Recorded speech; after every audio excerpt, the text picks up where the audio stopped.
Dear future generations, I think I speak for the rest of us when I say, sorry. Sorry we left you with our mess of a planet. Sorry that we were too caught up in our own doings to do something. Sorry we listened to people who made excuses to do nothing. I hope you forgive us. We just didn't realize how special the earth was. Like a marriage gone wrong, we didn't know what we had until it was gone. For example, I'm guessing you probably know it as the Amazon desert, right?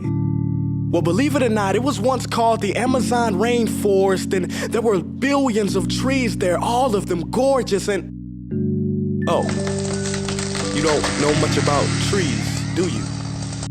Well, let me tell you, trees are amazing. I mean, we literally breathe the air they are creating. They clean up our pollution, our carbon. They store and purify water, give us medicine that cures our diseases, food that feeds us, which is why I'm so sorry to tell you that we burn them down.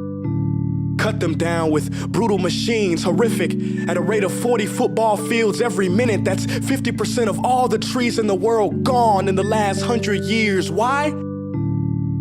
For this.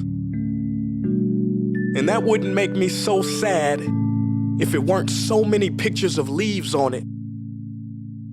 You know, when I was a child, I read how the Native Americans had such consideration for the planet that they felt responsible for how they left the land for the next 7 generations.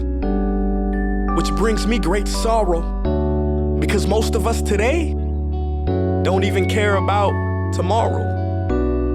So I'm sorry. I'm sorry that we put profit above people, greed above need, the rule of gold above the golden rule. I'm sorry we use nature as a credit card with no spending limit, overdrafting animals to extinction, stealing your chance to ever see their uniqueness or become friends with them. Sorry we poison the ocean so much that you can't even swim in them.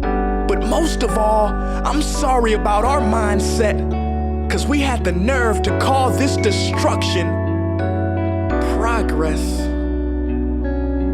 Hey Fox News, if you don't think climate change is a threat, I dare you to interview the thousands of homeless people in Bangladesh. See, while you were in your penthouse nestled, their homes were literally washed away beneath their feet due to rising sea levels. And Sarah Palin, you said that you love the smell of fossil fuels.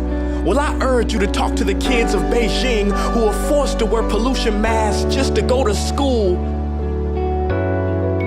See, you can ignore this, but the thing about truth is, it can be denied, not avoided.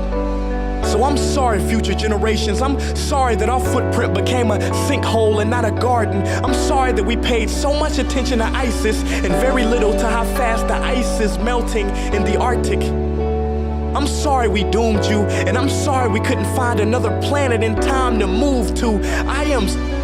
You know what? Cut the beat. I'm not sorry. This future, I do not accept it, because an error does not become a mistake until you refuse to correct it. We can redirect this. How?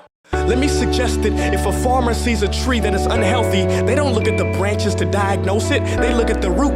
So like that farmer, we must look at the root, and not to the branches of government, not to the politicians run by corporations. We are the root, we are the foundation. This generation, it is up to us to take care of this planet. It is our only home. We must globally warm our hearts and change the climate of our souls and realize that we are not apart from nature, we are a part of nature. And to betray nature is to betray us. To save nature is to save us. Because whatever you're fighting for, racism or poverty, feminism, gay rights, or any type of equality, it won't matter in the least. Because if we don't all work together to save the environment, we will be equally extinct. Sorry.